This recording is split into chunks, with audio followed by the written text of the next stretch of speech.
Нивната економија е базирана на отворени економии, развиена инфраструктура, квалитетни образовни системи и секако она што е најважното, владењето во правото, каде што вие буквално потврливте во секој еден сегмент. Сите овие принципи на кои што се потпира економијата во развиените земји, сето ова, со овај ребаланс што вие го нудите, за жал ништо не сте зеле во предвид. Некако како да си одите спроти глава. Значи, се она што една економија прави економија, вие го санкционирате, а се она другото што оди во прилог на врхушката на Социјалдемократскиот сојуз, вие го стимулирате. Не мора ништо, почитувани колеги, да се измислува, све е измислено.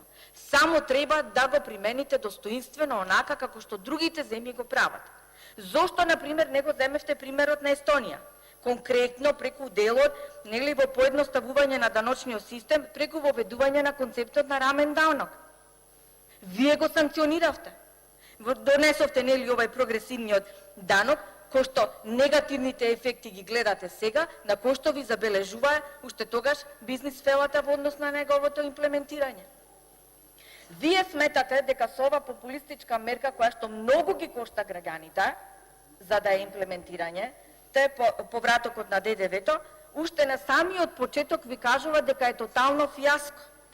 Дека сакајќи преку нео да ја намалите сивата економија, сметајќи дека неработењето на институциите ќе успеете на некој начин да го релативизирате преку тоа што граѓаните ќе ви бидат на некој начин инспектори во однос на сивата економија, не знам. Најдобро ви беше да го намалите данокот, многу поевтино ќе ја кошташе и државата и граѓаната, него да го воведете ова навистина скапа мерка која што уште на самиот почеток кажува дека кикснавте.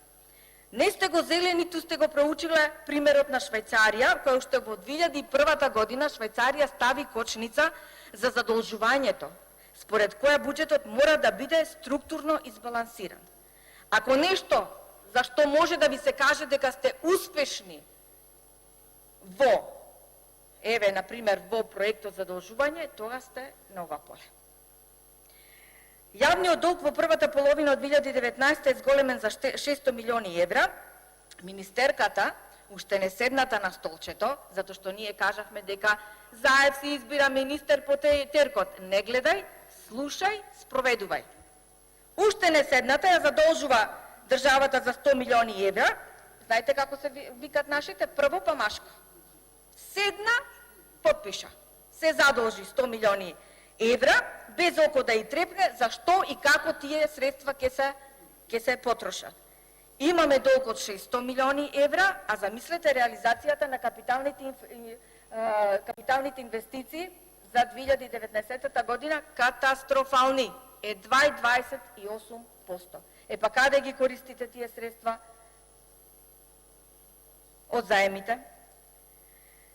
Замислите што ќе се случи пак наредната година. За наредната година се планира нели дополнителни 500 милиони евра за чудото од клинички центар, како што кажува мојот колега Стефан Анџија, Турција, која што е 40-50 пати поголема од Македонија, ќе гради клинички центар, најголем во светот, кој што ќе кошта 1 милиарда евра, а ние во нашата мала Македонија, која што сме 50 пати помали од Турција, ќе градиме клинички центар 500.000 евра.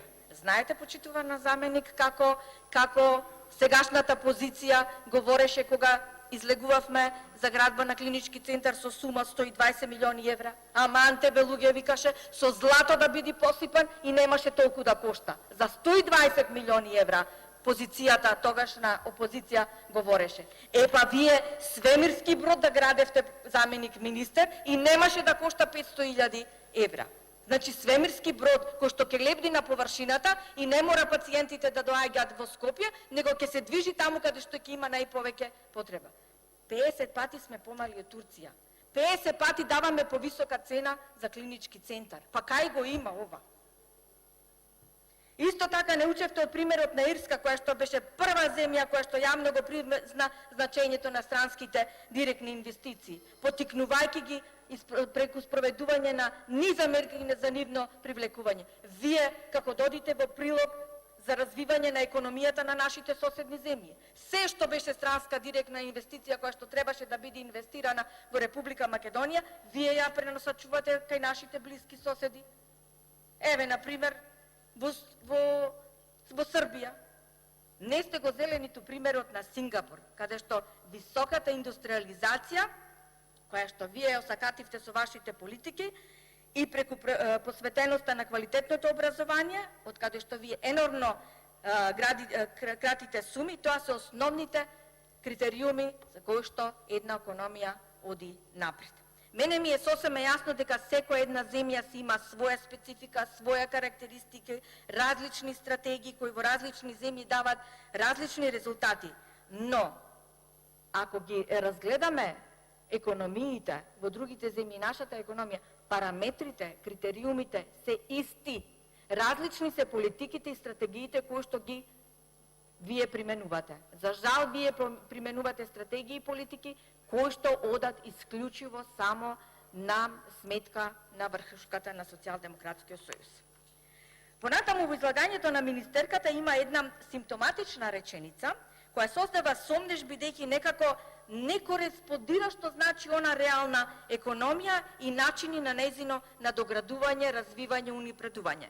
Министерката посочува дека поставените цели за 2019 година целосно биле насочени во функција на постигнување на клучните приоритети во општеството, а тие биле повисоки плати заради раст на економијата, зголемување на продуктивното вработување, подигнување на животниот стандард на населението, постигнување на повисоко ниво на социјална правда и интензивирање на интеграцијските процеси на ЕУ и НАТО.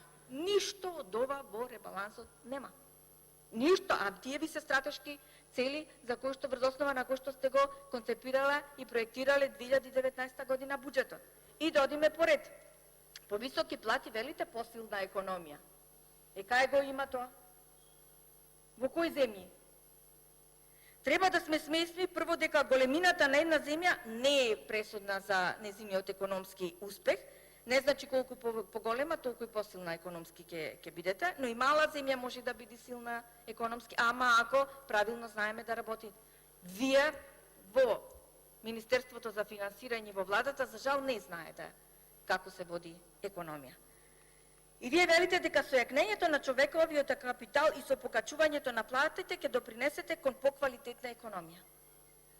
Во дел се сложувам со вас до некаде, дека треба да се вложува во зајакнувањето на човековиот капитал, да се сложувам, треба да се вложува во тоа, но тоа се прави преку едукација. Тоа се прави преку образовниот систем од кој вие енормно кратите. Треба образованието да се прилагоди на потребите на бизнисот, на потребите на индустријата, за да ние можеме да бидеме конкурентни на европскиот пазар. Ништо од ваквите политики нема во ребалансот на буџетот.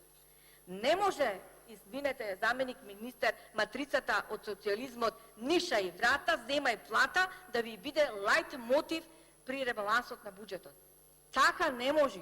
Со 5% растење на платите и вие да кажете дека економијата само што, не знам, колку викавте 9% дека ќе стигнеме раст на БДП-то. Ама знаете како викаше тогаш Тепдовски?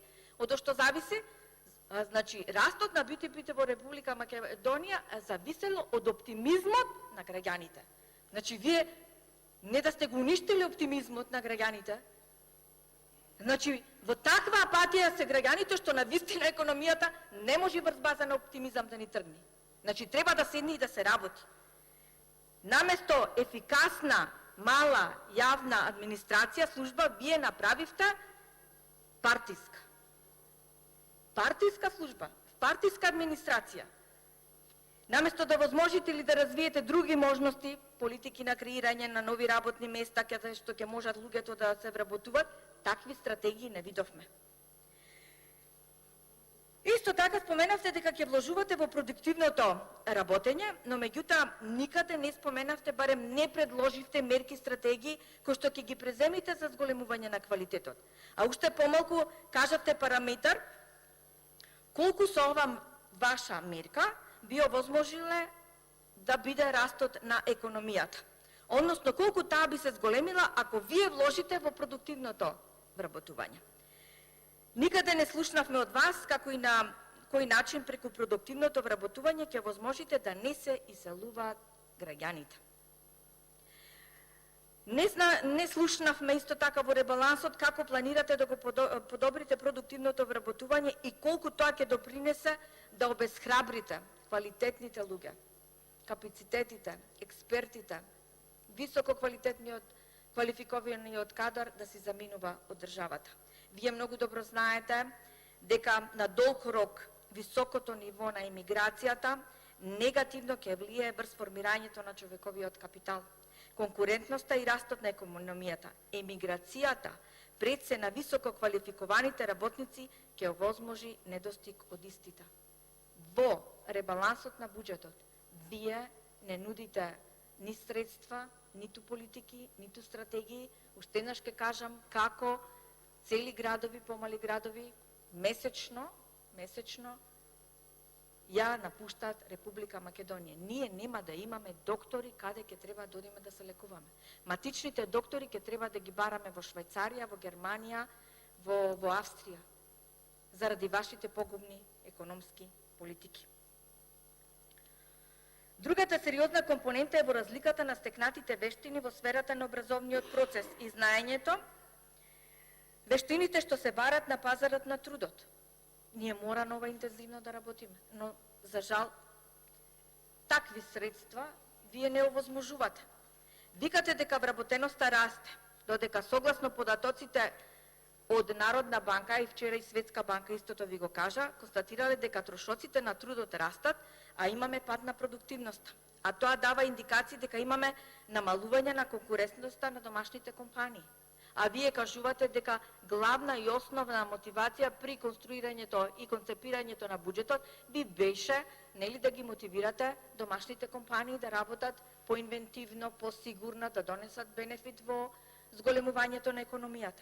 Падот на продуктивноста е за 2,6% и е одраз на посилниот раст на вработеноста од растот на економската активност. И Народната банка потенцира дека падот на продуктивноста, придушен со зголемувањето на бруто платите, придонесол за значителен раст на трошоците на трудот, а тоа значи дека трошоците на фирмите растат во услови кога имаме намалување на продуктивноста или сработеното од вработените. Ова знаете што кажува? Ова кажува дека платите и животниот стандард на граѓаните не може да растат со носење на законски решенија. Туку единствено се случува преку реален прираст на продуктивноста во економијата, преку вистински мерки, политики и стратегии кои што треба природно тоа да го поттикнат да се направи. Но за жал, ниту сте кадарни, ниту знаете како се води економија, тоа впрочем го докажувате сите 3 години уназад. Благодарам.